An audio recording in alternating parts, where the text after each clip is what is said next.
Welcome to another Gareth Davies Fight Talk. He's not in my presence this week, but he is fighting in America on Bellator 260 on June the 11th. And he is also not just one of the legends of British MMA, but one of the legends of world MMA.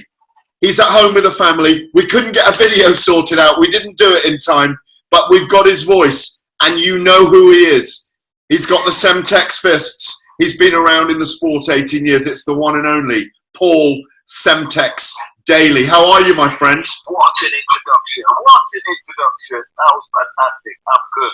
What's better for hearing that introduction there?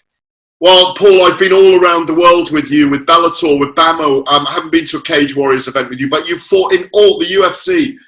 You know, the Sucker Punch story, Dana White banning you for 100 years from the UFC. Dragging me into his office and saying, record this, I'm banning that guy for 100 years. But the good thing is you're now 120, so that you might be able to fight in the UFC again soon. Who knows? You never know how things work out. Oh, Paul, I've jotted some notes down here about your record. Obviously, as you know, I'm covered you all over the world. You are one of the supreme... you're called Semtex for a reason. You are a knockout artist. 34 of your 43 wins by KO. 62 fights in MMA over the last 18 years. And that's not including the dozens of kickboxing fights. And dare I say the fights you had growing up. Because you took up karate at 8. And I know you've got a tiny fuse to go with those Semtex explosions as well. Look, you're 38. You're going into Bellator 260 against one of the young guns, Jason Jackson, the ass-kicking machine. He's also of Jamaican heritage. I mean, you must be looking forward to this. I am looking forward to it. He's a great opponent, a much improved opponent. And I respect him a lot. It's nice going in there with a guy that I've got some respect and admiration for as an individual, you know. I was matched to fighting before, something happened along the way. And anyway, we ended up sharing some transport to the medicals to get our medical test done. I mean, you know, he's a nice guy, so I must like the guy. But unfortunately, we've got a fight June 11th, and I'm going to have to deal with it. Go on, say it. Go on, what you always say. He's got to get knocked out. He's got to get knocked out. He's got to get knocked out, and that's what's going to happen with Gareth. Like I say, he's a durable guy, but if you look at his record, he doesn't pose an element of danger. Maybe that's me being a little bit naive. He's got nice straight punches, but I think his past few fights have been decisions, unanimous decisions, some of them even split decisions. You know, I'm coming in there to take his head off, and he's just not been in there of a caliber of opponent that I am. Much respect to him, much respect to his team, Henry Hoover, all the guys he spars with. But this is a fight.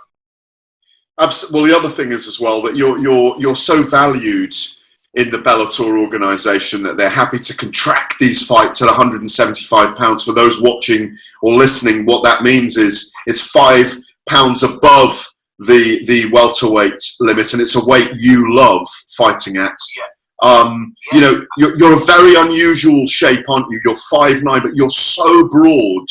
You've got massive legs and big arms, tiny waist. That weirdly, physically, it is hard for you to cut, isn't it? Yeah, it is, especially the last 5 pounds. That's where I have the most difficulty. And this division, the 175 is it's perfectly suited to me, you know. And even Scott Coke himself, you know, backstage before I stepped on the scales, was like, "You're in great shape. You look awesome." Basically, he was like, you know what I mean? This is my weight. This is where I'm strong. This is my natural weight, you know, training and sweating, and, you know, a little, not a drastic weight cut, more just a little bit of a weight cut. This is where I'm strongest at. It's that last 5 pound that kills me. I know, we've seen it so many. Paul, you're not lying, because it's been impossible to do it 4 or 5 times, hasn't it? You cannot take any more weight off. I think we got the welterweight division, then we got the middleweight division. In the middle of that, we got the Daley division, then, haven't we? That's me. And I said that post-fight. It's my division. The way I see it, I'm the champion. If the guys over there at the UFC can create the BMF belt, and all of this, then I'm creating a Bellator 175-pound championship belt, and as it stands, I'm 3-0, and I'm the current champion of the division. So if you want a shot at the belt, I guess it's a title shot, not a one shot at the belt. Jason Jackson's fighting for the 175-pound title. And if there's any spare money over at Bellator, they can make up a belt like the UFC did with the BMF belt and award me that after I knock this guy out. We can call it the approaching 40 belt, can't we? Or is that just? No, that don't sound as good, Gareth. No, I jest. I'm teasing you. Listen, I had a chat with Bisping last week, Michael Bisping. You're both extraordinary legends of our sport, you know, and you know, having been around you 15, 16 years and having charted your life in this sport, one of the things that's always occurred to me, you're not a big figure on social media.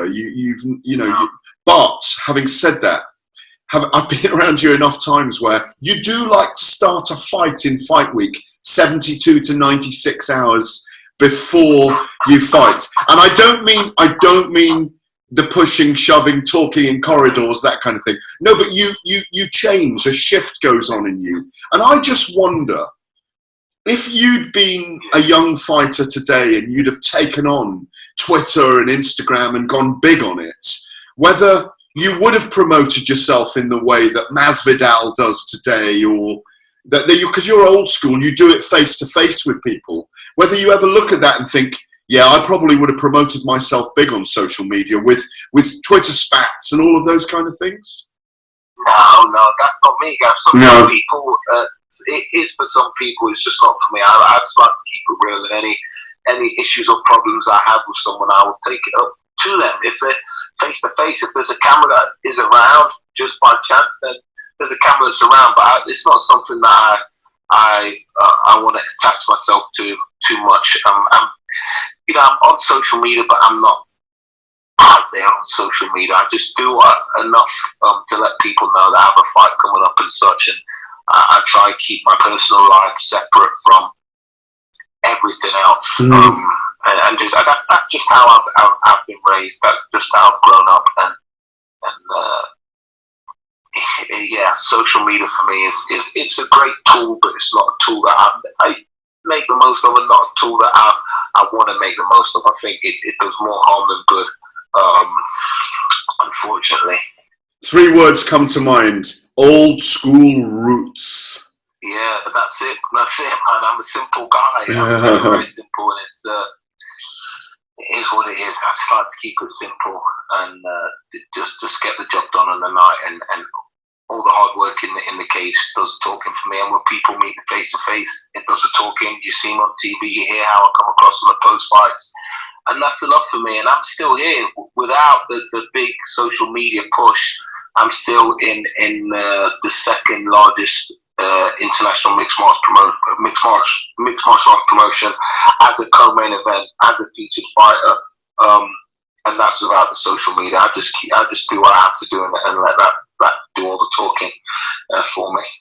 I say, a karate player since you were 8, 3 decades doing it. You've been a professional fighter since you were 20, coming up 19 years now. It's extraordinary.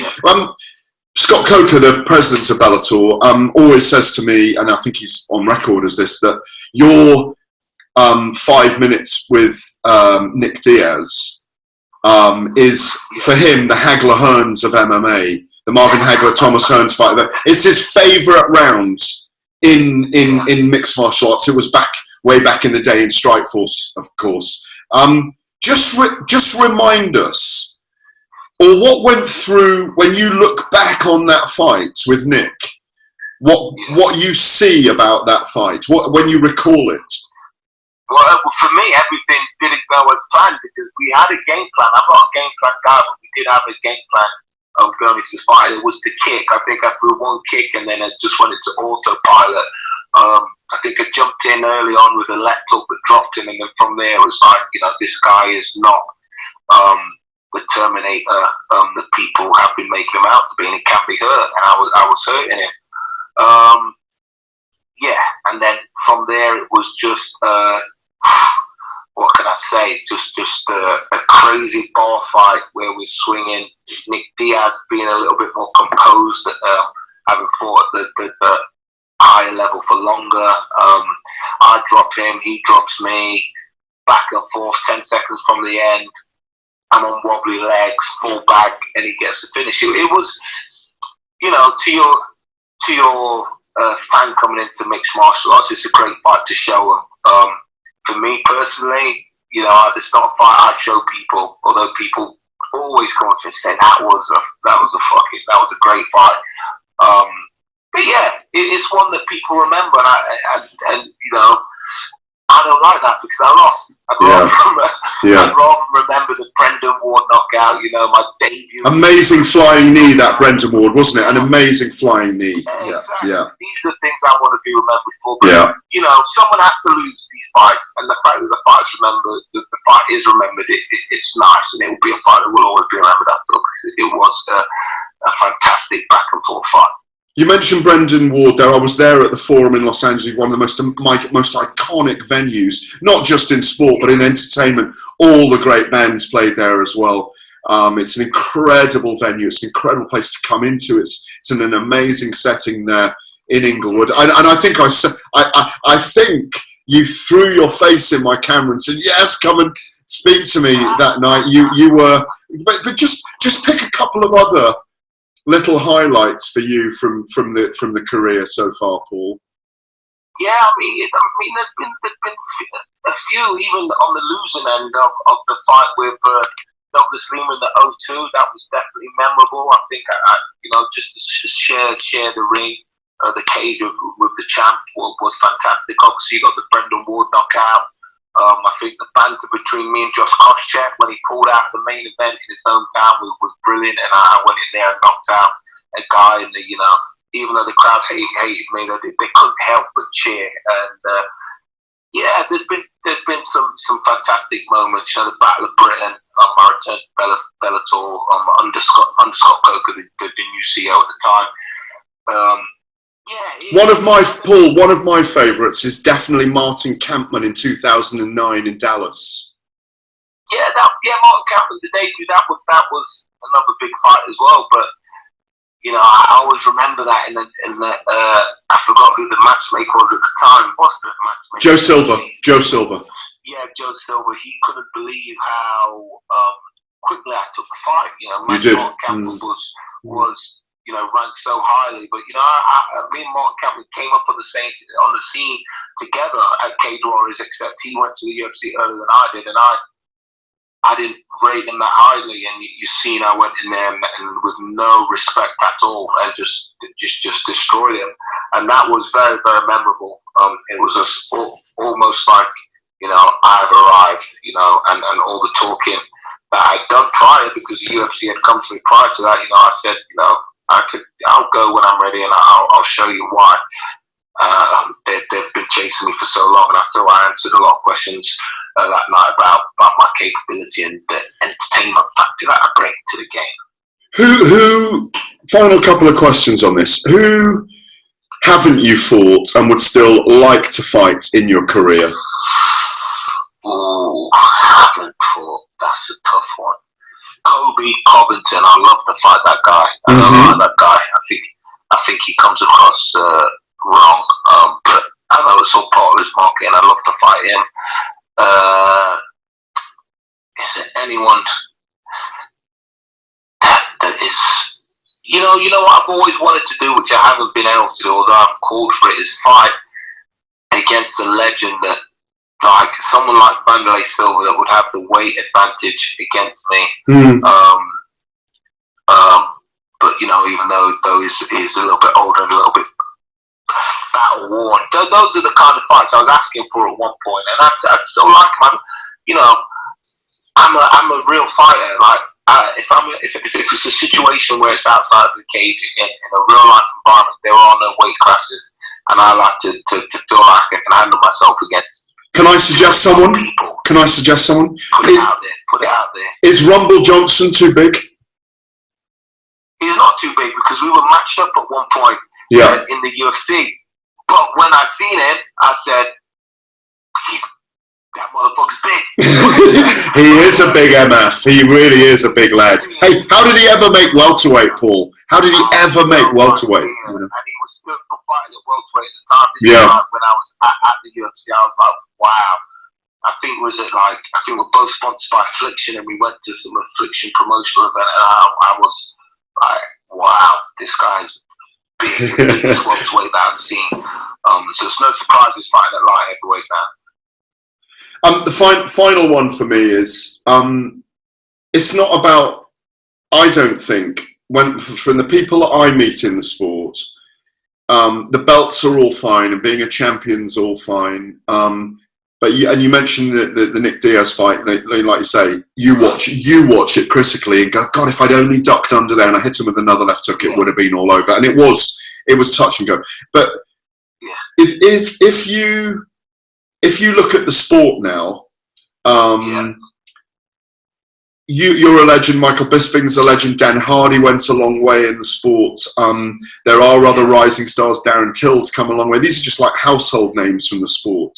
Obviously, Conor McGregor in Ireland became a massive star, richest man in sport last year. But what would you like to see British fighters now do to further themselves in mixed martial arts? Because it's still an American-based, dominated sport in my view. Americans dominate more. What would you like to see them do, and who do you think is going to be our emerging star? I don't really know who is going to be an emerging star. Someone who doesn't get enough credit, in my opinion, is a guy like Leon Edwards, who's such a clean, technical, beautiful fighter to watch. But for some reason, it doesn't carry across to the MMA fans or the general public. But he'll get his time because he's of that level. But I think for me, it's not a matter of what the fighter has to do to get that shine. I think it's a structural thing. Like, I think I've had this longevity in the sport because I've built such a solid foundation in the UK, in Europe, before going to international. I think a lot of the fighters are too eager now to make that jump and push themselves out on the social media and get to that level, have a couple of fights, make a bit of money, get fucked up, and then they're gone. I think there's no rush. If you've got to do it properly, you've got to do it like the boxers do it, and how Anthony Joshua is champion like grassroots local clubs. I think that's how it has to be done. Don't rush these fighters. Give them, and even if the UFC wants to get involved at an early stage, don't push them onto the big stage straight away. Have divisional shows, and the same with Bellator. How they tried to do with Bellator Europe, but even then, some of the matches were a little bit too soon for some of the fights. I think they need to be built at home first, like it's done in boxing, and then we'll get our next star. When somebody does that properly, comes up in the scene the way you had to, because the UFC, I was looking at no fighters with 2 and 3 fights back in the day. You had to break away from the pack and find your place on these cage rages and cage warriors and bammers before the UFC and the other big shows were interested. I think that we need to go back. We need to go back to that, and then you'll get your next rising star. Because that's how Conor McGregor was found. Remember, he came up through cage warriors. Yep. That's how I was found. I came up through cage rages. That's how Dan Hardy was found. He came up through cage warriors. Michael Bisping came up through cage rage. That's the gang cage warriors. Those are the stars. Those are our stars. Brad Pickett came up through cage rage. All the names that we talk about, the household names, came up the hard way. And that is how it has to go back to that. We have to go back. Just a couple of words on this. You mentioned Leon Edwards fighting Nate Diaz, obviously, in a couple of weeks' time. Does he get that job done against Diaz? Yeah. Diaz is a great fighter, and he does bring it, and you just can't count him out. Leon should win. He's faster, much more technical striker. He has all the tools to open Nate Diaz up, who cuts easily, gets banged up easily, and just looks horrible after being caught clean a few times. But you can't count Nate out or the Diaz brothers out. But Leon Edwards should win. I'd say by TKO. Rest stoppage. It's so fast, great to watch, great counter striking, great straight punches, good in and out movement, nice elbows out the clinch, much improved ground game, much improved wrestling. He's been in there with the good guys like Gunnar Nelson, even those former champions like Rafael Stanos and stuff like. He don't get enough credit, and I almost feel. I feel bad. Like he should get. No, he thoroughly deserves it. Yeah, he deserves a lot more. And hopefully, this fight with Nate Diaz, he'll get the credit he deserves because it's a great fight to watch. Really, really clean fight. Probably, if I was to pick between him and Darren Till, I would pick Leon Edwards as the better, more complete fighter. Darren Till's great, got good hands, good knockout power, and also a fantastic fighter. But I think the light should be sort of come off Darren Till a bit and put more on Leon Edwards based on purely on ability. That's how I feel. It would be remiss of me to not mention, of course, you served in the same army regiment as Prince Harry, which must go into the interview. It's a long time ago now. But also the final question, and it's one that I'm saving for the end. Are we going to see you in a cage again against Michael Venom Page in the UK or wherever it is?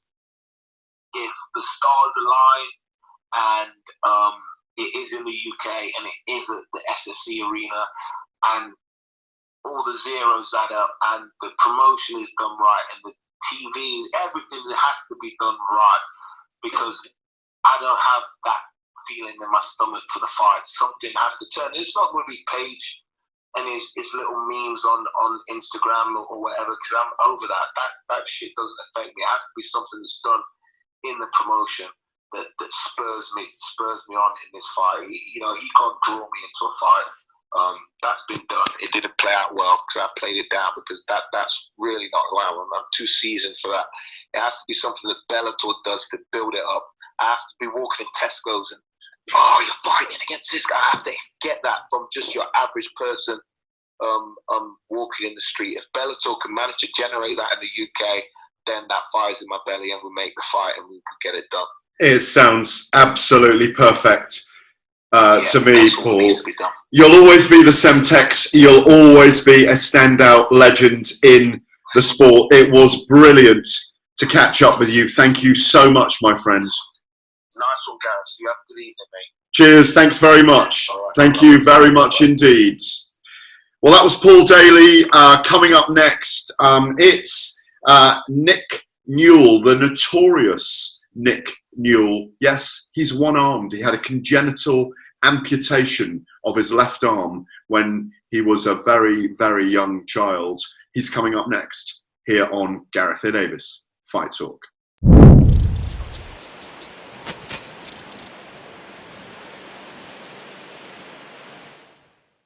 Joining me next on Gareth A. Davies Fight Talk is the one and only, and I mean the one and only, the notorious one, Nick Newell. Mr. Newell, how are you? I'm good, man. I'm good. I'm closing up camp right now. I'm feeling great, and I'm ready to put on a show in about a week. You look like you've been wrapped in cotton wool. You look like you've got some big curtains behind you. What's going on? I'm in my son's room doing an interview. So I have two little boys. So we got the dinosaur room going on over here, and I'm in the dino room giving the interview. I want to ask you, first of all, it's obviously you're fighting very near home at Mohegan Sun Arena in Connecticut, but you haven't fought since October 2019, mainly, I suppose, because of COVID-19. It's a long time out for you, isn't it? Yeah, I guess. It's going to be about a year and a half since I fought again, but it wasn't from a lack of trying. I had two fights where I made weight and they got canceled before the fight ever happened. So for me, I've been staying sharp. I've been sharpening the blade. I've been fixing things, and I've just been getting ready. And these fights getting canceled is after I have to take like a week or two. To be honest with you, I'm a little sad, but then it's right back on the grind. I'm very motivated to show what I'm capable of on the big stage. I feel like I haven't done that yet, and I know what I can do. So my preparation has been very thorough and very very disciplined, and everything is falling together perfect. I think the last time we spoke as well was around that fight, and I believe you were building your own gym at the time, actually involved in the carpentry and everything. Yeah, so I had fought. I had fought in May, and then I fought in August, and then this was in October. Yeah. So I was fighting like every 2 months, and I was building my own gym. And I've owned my own gym now for like almost 5 years, but I think I was just putting too much on myself, and I kind of wore myself into the ground. But I made a big boy decision to take the fight, and it was something that I regret. So since then, I fully staffed out my gym so I can travel to train, and I can train in house, and I don't have anything distracting me or anything kind of pulling me away. And I'm working with the same coaches I've always worked with, and I've added in some more coaches and some more training partners that are absolutely fantastic. So I'm extremely confident in this camp.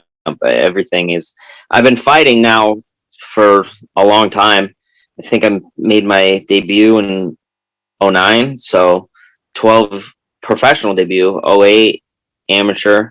So, I've been fighting for over a decade, and I kind of figured a lot of things out along the way, and I feel like I did everything right. I left no stone unturned for this fight. Oh, you're fighting Bobby King, of course, at Bellator 260 on June the 11th at Mohegan Sun Arena. Now, anyone watching this that doesn't know you, and they ought to know you because they've been living under a rock if they don't, you are the notoriously one-armed mixed martial arts fighter. Can you show me? Yeah, I got one hand. There you go. Here. There you go. Quite incredible. People watching now will go, God, how does the guy do it? But you are one of the most vicious fighters I've ever seen. You have there's a tigerish energy inside you when you fight. Where does that come from deep inside you? I don't know. I think it's just something you have. I'm not trying to be anything other than myself when I go out there. I'm not trying to have people think I'm tough or be this thing that I'm not. It's just who I am. When I was a wrestler, I was aggressive. I went after it. I tried to win. I think you get a lot of people that fight to not lose, and I never wanted to be that type of person. I wanted to be the person that always fights to get the win, to get the finish, and to make a statement. Because you only get one life to live, and you gotta leave your mark. So for me, it's important that I really put myself out there. It's at 155, of course, lightweight. Tell us about Bobby King and what are the pitfalls that he brings to you as an opponent? He's got a pretty solid win his last fight. He beat Steven Seiler, who I would say, I've hung out with before, a very nice guy, and a great fighter, so that was a very solid feather under his cap, and that's very motivating to me that he's this level. It's kind of like lit a little fire under my butt, and I'm ready to make a statement and show that I'm the man. I'm elite. I feel like a lot of people believe it and a lot of people don't, but I believe it and I know it. And he's been looking good. He looked more like a striker, pretty strong guy when it comes to like grappling, but there's no comparing, me to a guy that fought at 45. I'm big, I'm strong, and it's going to be a lot to deal with. I'm going to get on top of this guy and I'm going to maul him. That's the game plan. So he's got to watch every step, every strike he throws. Could have the consequence could be he ends up on his back and he's in trouble. One of the things that I think I might have posited this to you before. Have opponents ever said that you should be wearing a glove on your shorter arm? I would, as long as they wear elbow pads. I hit with my elbow. There's no difference there. So if they want to wear elbow pads, they can do the same thing. I'm not going to hit with the tip of my arm. It's going to hurt me more than it hurts someone else. That's a point well made. I want to ask you, what do you make of You say you've been a professional fighter for 13 years coming on. What do you think about these very famous YouTube fighters, the Paul brothers, KSI, getting involved in professional fighting? Because at the moment they're in boxing, and at some point one supposes people with a wrestling background are going to get into MMA. Obviously, Jake Paul's going to fight Tyron Woodley, but it's a boxing match. Woodley being the former UFC welterweight champion. What do you make of these guys coming over? They've seen obviously a gap in the market. They've got massive millions of followers. How do you feel as a pro fighter that they are getting a lot of leverage and getting a lot of eyeballs on them and a lot of money from these fights? I mean, if people are paying to watch it, then they're doing something right. If you're asking me about it, then they're doing something right. So it's an entertainment business. I don't see why, even though I think some of the stuff they do is kind of corny, I never really followed that. I don't have anything personal against them. I think they were both really good wrestlers. I could be wrong. So they're already like high level athletes and athletic young guys, and they have millions of dollars, so they can get all the recovery work they want, all the training they want, eat the right foods, do anything they need to do to get it done as easily as possible, because they have all these probably a lot of help, right? So I don't see how it's out of the realm of possibility that if someone dedicates their life to something, they can't be good at it just because they were on YouTube or they're famous for TikTok or something like that. It's just something else that they do, and people like them and watch them. So if they're going to get paid to do that, then and you are going to pay money to watch it, then watch it. I went to high school with Mike that's on Impulsive, and he's a cool guy.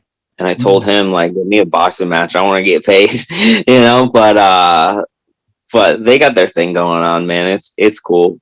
I'm an MMA guy, and Bellator's, my focus. I don't really pay too much attention to anything else, but it doesn't like catch me out of the, by surprise that a high level athlete can learn how to box, and if he dedicates his life to it, especially if they have money. So you're saying that you have to respect the fact that they're prepared to train hard and actually get in there and put themselves on the line in that respect. I mean, but things like Floyd Mayweather, 50-0 as a boxer, a multiple weight world champion, fighting Logan Paul, who's obviously a larger man, a much larger man. It's like you fighting a light heavyweight almost. Do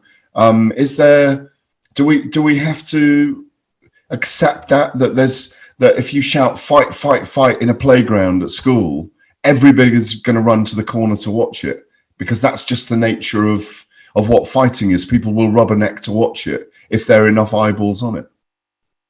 I mean, if you don't want to see it, then don't watch it. That's all I have to say. Don't pay money to watch it. Don't share the things. Don't talk about it. If you don't like it and it doesn't interest you, I mean, that should be on Mayweather. A lot of people said he should know better, but he also was trying to get paid too. So he's using this to make more money, and it won't add to his legacy, but it'll add to his bank account. So he can do whatever he wants. He's a grown man. MMA has changed a lot in the time you've been involved as a pro athlete. Do you feel, I don't know any other one-arm fighter professionally in the sport. I think you're the only one. Do you feel that it's a sport that you get double respect for because of the way you are? I know you don't single yourself out as different, but we tend to look in on you as inspirational in a way. And do you get that leverage now that it is a kind of mainstream sport on the sporting landscape? I mean, people either love me or hate me, has an opinion. I try not to give people a reason to really hate me. But I'm out here doing my thing. There's actually a much younger one-handed fighter that just won a title for a lion fight in Muay Thai.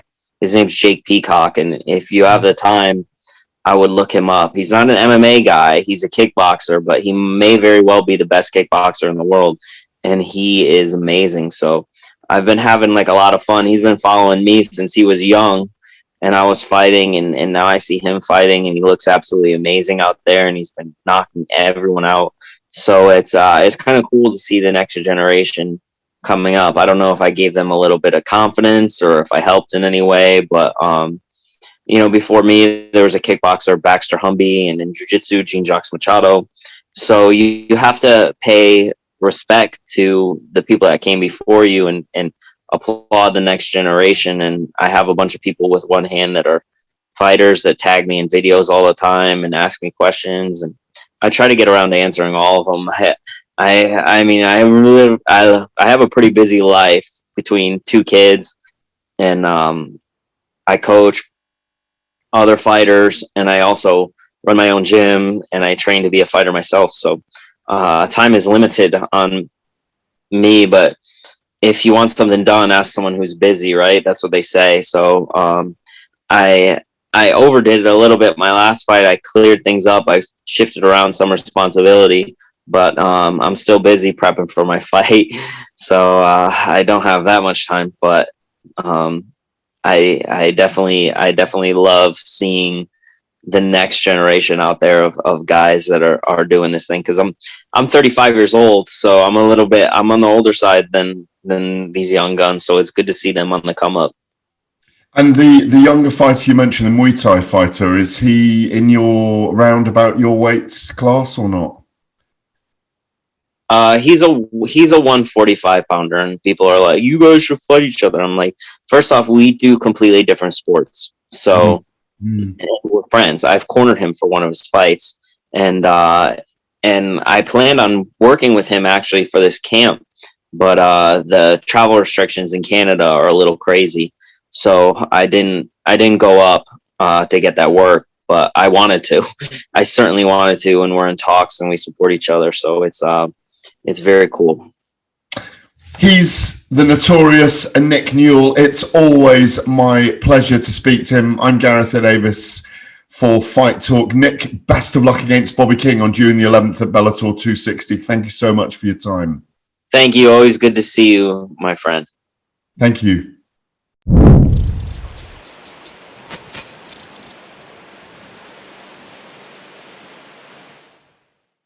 Mr. Tywan Claxton. How are you, my brother? I'm good. I'm feeling great. How are you? I'm very good, thank you. I miss seeing you. That smiling face and the brilliant acrobatic mixed martial arts that you produce. Likewise, I mixed that lovely accent, you know? You're a spectacular and explosive athlete. We've seen you throw some incredible knees that feel like they've come halfway across the Bellator cage. You've had your ups and you've had your downs, 6-2 in your pro career at the moment. You're at Bellator 260 on June the 11th. It's live over here in the UK, of course. You're facing Justin Gonzalez. He's undefeated in 11. Tell us what you've been preparing in your explosive way for Mr. Gonzalez. I haven't necessarily prepared for Gonzalez. We're aware of the things that he likes to do, of course. And he's trained with guys at Elevation before. He actually used to go there and do his camps before I made this my home team. And so I didn't necessarily prepare for him, but I just prepared to be the best version of myself that night. And I think that's going to allow me to take care of him easily. He's 11-0. He's undefeated, former college wrestler as well. But make no mistake about it.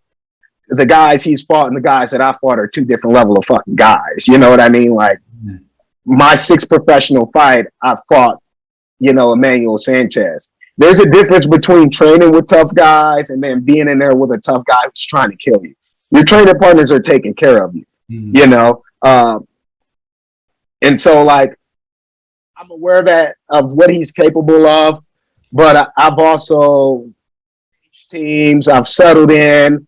Carrington Banks, Rafa, Corey Sandhagen, Justin Gaethje. Them are my rounds.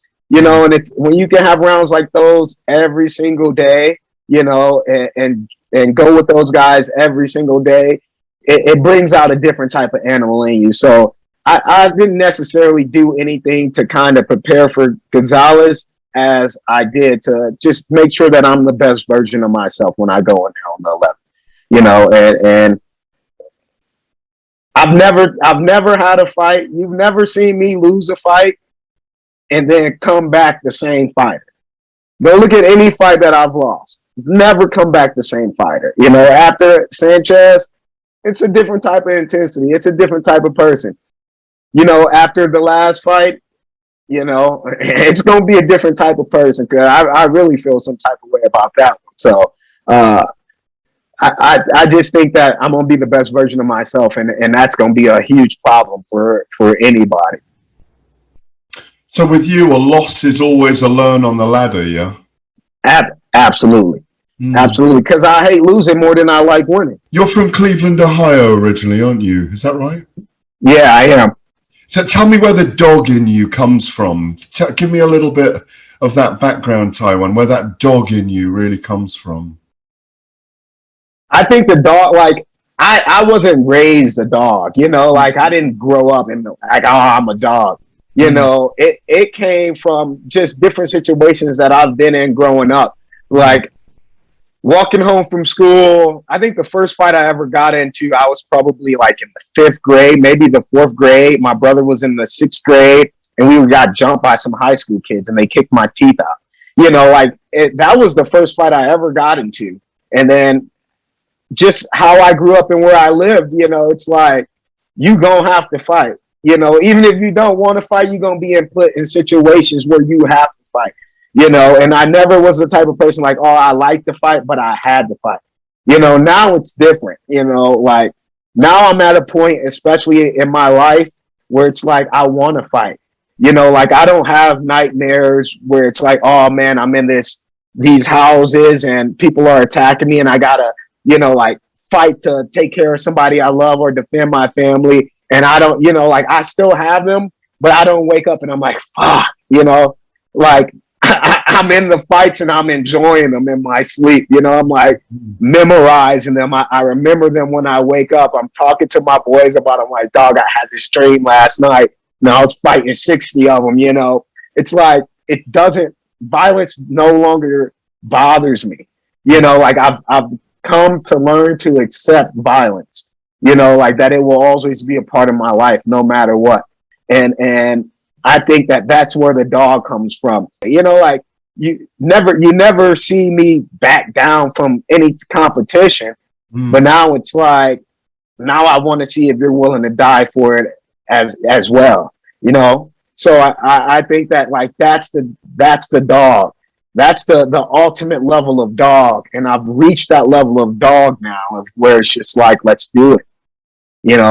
Brain cell for brain cell, let's do it. Let's see what you're willing to do, Listen, do a quick thing for me. We wish you well against Justin Gonzalez on June the 11th at Bellator 260 at featherweight. Of course, it is the weight you're fighting in. Just tell me very quickly, a quick pick from you. The featherweight Grand Prix final between AJ McKee and Patricio Pitbull, the champion. Who do you pick and why?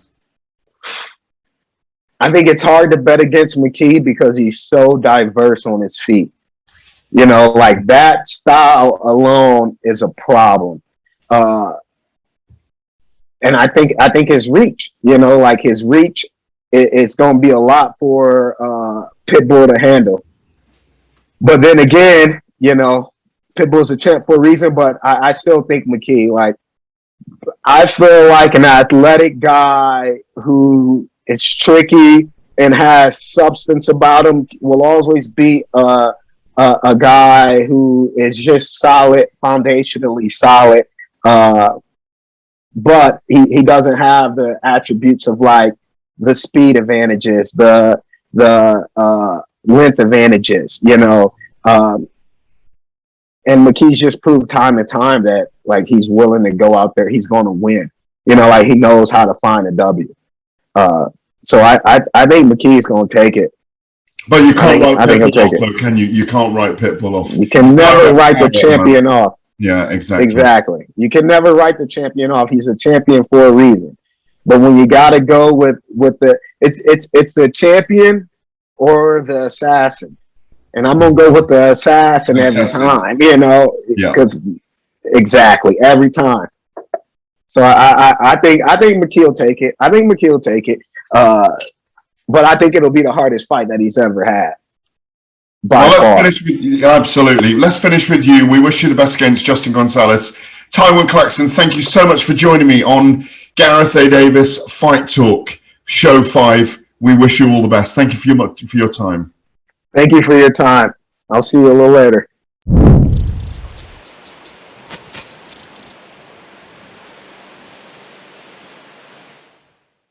Well, finally, on Gareth A. Davis Fight Talk Show 5, I am joined by a man who has a haircut like he intends to terminate his opponent, Aaron Pico. Clean. You on June the 11th at Bellator 260. It's your first fight in America. You always look $1 million.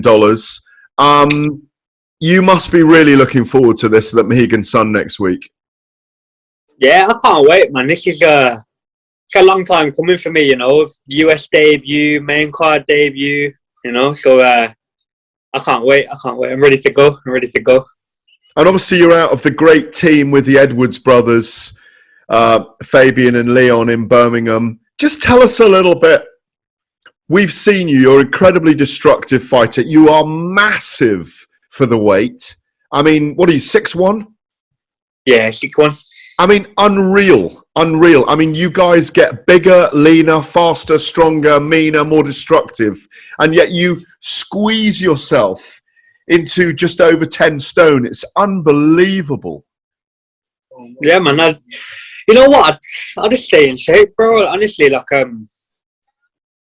just stay in shape all year round, man. I don't have too much weight to lose, really, man. I know a lot of guys cut a lot more weight than me. So, yeah, man. Give us a little bit of history. You're fighting Aaron Pico, of course. He's a much touted American mixed martial artist who, was a brilliant wrestler when he was younger. He was talked about being in the Olympic wrestling team. He loves to showcase his boxing skills. But he's come unstuck a few times. He was called a world champion before he even made his debut, and he lost his debut, of course, in New York. What does it mean to you to get what is a name in America? It's going to get you attention with victory over him, isn't it? Definitely. It's time I get these fights, man. Yourself, Gareth. I've been grafting. I've been fighting. I've been doing this, man. I've been fighting experienced guys, and it's time I start getting names, man. And obviously, I'll go out there or smash Pico. I'm gonna propel a bit more. It's gonna. There's a lot of eyes on him, so when I smash him, all those eyes are on me.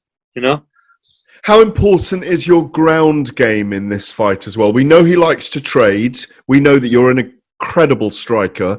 Have you concentrated on your ground game for this contest as well? To be honest, I always train everything, man. I've always been training all aspects, and I take this serious. It's my lifestyle, man. So any holes I have in my game, I'm always working on them, always fixing them in or out of camp. And yeah, man, I'm always training my ground game, always training my striking. I'm always improving everywhere. On a wider subject, tell us how you came up into fight sports, the background you came from, why you found your way into it. How did it happen? So I did my family was always into the boxing, and my dad was always big on Mike Tyson, That'd be the times I was allowed to stay up late when I was little, man, if Mike Tyson was fighting, or even the UFC, man. I remember started watching the UFC, I remember Andre Arlovski was the champ, and we used to stay up as a family and watch it on, I think it was Bravo or Setanta. It's one of them channels though, but I was doing kickboxing around that time, kickboxing, Thai boxing, fighting amateur with the head guards and the shin pads and stuff. And I kind of once I seen UFC, I thought, yo, this is the one, man. You know, this is what I want to do. And you know, I carried on with the kickboxing, with the Thai boxing, and kind of I was training at an MMA gym at the time anyway. While I was doing the kickboxing and the Thai, and I started doing the MMA classes, and I already had the plan that I knew I wanted to do MMA while I was kickboxing and Thai boxing still. So I just slowly started training everything, man, and never looked back. You mentioned the UFC there, but you must be very happy to be in Bellator. It's a great time to be with the organisation, isn't it? 100%. You know, it's you know, Showtime Sports. You know, I'm on the main card of Show Sports Live and BBC iPlayer. It's a big moment, man. Big moment for Bellator, and you know, it's big for me. And I'm looking forward to showcasing my skills on this platform. It's amazing, isn't it? It might be COVID at the moment and people can't travel and there aren't big crowds for events yet, but how great is it? I mean, I go back in the day, as you know, with MMA before it was kind of considered mainstream, and like the whole family, all your friends can watch it live in the night, 2 a.m. or whatever it'll be by the time you get on, live on the BBC iPlayer. What does that mean to you? It's good, man. It's like, but it's like it's not really a shock to me at the same time, you know. Like I've been waiting for this, you know. I've been grafting at this a long time now, and you know, it's time that this started happening. It's time people could watch my fights on TV, and you know, so they say trust the timing of your life, you know, and that's what it is, man. It's the timing, you know. Everything's coming together, and yeah, man. What's it like being in that camp with the Edwards brothers? I mean, you're all. I like to call you all Birmingham Hood. People don't like it when I use the word hood, but you've got a really, really amazing group of fighters in that gym, haven't you? Definitely, you know. It's a talent hotbed, man. We've got a lot of talented guys, and we've all got the right mindsets. You know, everyone's just trying to improve each other's games. You know. It's like Fab's fought the other week, you know, he's straight back in the gym. He's helping us guys get ready for our fights, and you know, that's how we are as a team, man. You know, if one of us wins or loses, you know, we'll look at the fights and we're all working on the same things that we take from those fights, and I feel like that's why we're doing so well right now. You know, we're just a gym full of focused individuals, man. We're a gym full of focused animals. At the last event, I have to note, Leah McCourt turns her fight around against Janae Harding with an up kick and then a submission. Yeah. But it was, Fabian's fight against Austin Vanderford, Fabian Edwards' fight against Austin Vanderford, Alfie Davis's fight, Brett John's fights. Those three guys were all undone by wrestling, weren't they? Yeah. And it's one of the kryptonites for European and British fighters at the moment. In what way can we develop that? Because they start, a lot of them start with that at 4, 5, and 6, don't they? How can we combat that from our side of the pond? You know, it's like if they say this guy's a wrestler, this guy's a striker, and then the wrestler goes in and wrestles him and wins the fight. If you see the striker go in and knock him out, then they're saying the same thing, but the other way around. You know, it's just it's a fight at the end of the day, man. And you know, like that Fab's fight, it was 30-27 on the scorecards, which, to be honest, crazy, because I had Fabs winning the first round. The second round was very close. You know, I gave Austin the third round, even though he was getting elbowed in his face the whole time. But you know, like it's a fight at the end of the day, man. And you know, it might look like kryptonite, but it's definitely not kryptonite, man. And yeah, man, we'll be talking about this in a week's time. You know, after the wrestling comes unstuck. Well, I wish you all the best in that fight. A couple of final things I want to ask you. A couple of your picks. In the featherweight division finale of the Grand Prix tournament, the champion Patricio Pitbull defending against AJ McKee. Yeah. Who are you picking in that fight and why? Honestly, I think it's a very good matchup, man. I'm interested in that one myself. You know, I don't really know, to be honest, man. I haven't seen Pitbull fight a rangy, athletic guy like AJ McKee. You know, but then to be honest, like AJ McKee don't really use that range so much. Like he's not that, you know. But it's an interesting matchup, man. It's an interesting matchup. Well, AJ's speed. If I had to lean one way, earlier on, I was probably leaning to AJ McKee, but I think now I'd probably lean a bit more towards Pitbull. Well, AJ McKee's got to use his. He's similar to you. He's in out, isn't he? He's speed and timing, isn't he? And being versatile. Yeah. You know. I feel like AJ McKee has the tools to beat Pitbull, but if he uses them correctly on fight night. Yeah, no, it's a terrific fight between AJ McKee and Patricio Pitbull. Are they guys that you look at and say it's only a few fights away? 100%. I'm training for those guys now. You know, I've been training for those guys. You know, that's the thing. It's like, you know, everyone's like, oh, you've been matched with Pico, this, that. You know, he's a wrestler. This. Like the last 3 guys I fought, last 3 or 4 guys I fought, I've just been trying to wrestle me. You know, fighting a wrestler is nothing new to me. You know, majority of my fights, and I'm like I say, I'm already training for Pitbull. I'm training for AJ McKee. You know, I look at these guys in my competition. They're in my weight, and you know, they're the guys that I'm gonna have to fight to get the belt. So 100%, man. And a final one, your teammate Leon Edwards is going into his UFC fight, slightly delayed, of course, because of injuries to Nate Diaz. I've asked a lot of people about this fight. I personally think that where Leon is right now and where Nate is right now, this is a fantastic opportunity, kind of similar to yours, that you're fighting someone who there's lots of eyeballs on, and it's Definitely. A chance to elevate himself. How do you see that fight going? Definitely similar, man. Like similar to what I've been saying about my man. I think Leon's just gonna smash him. You know, there's a lot of eyes on Diaz, and I feel like Leon's gonna go in there and take that hype away. You know, and that's why it's a good match for Leon. You know, propel himself up there. Absolutely. Well, make it sing in the USA. Bring back the gold. A big W against him. It's great to see you as always, Aiden, and I wish you all the best against Aaron Pico. Thank you, Gareth. Well, there he is, Aiden Lee, finishing off Gareth A. Davies Fight Talk number 5. It's been a pleasure having these brilliant fighters on this show. We'll see you next time. Awesome.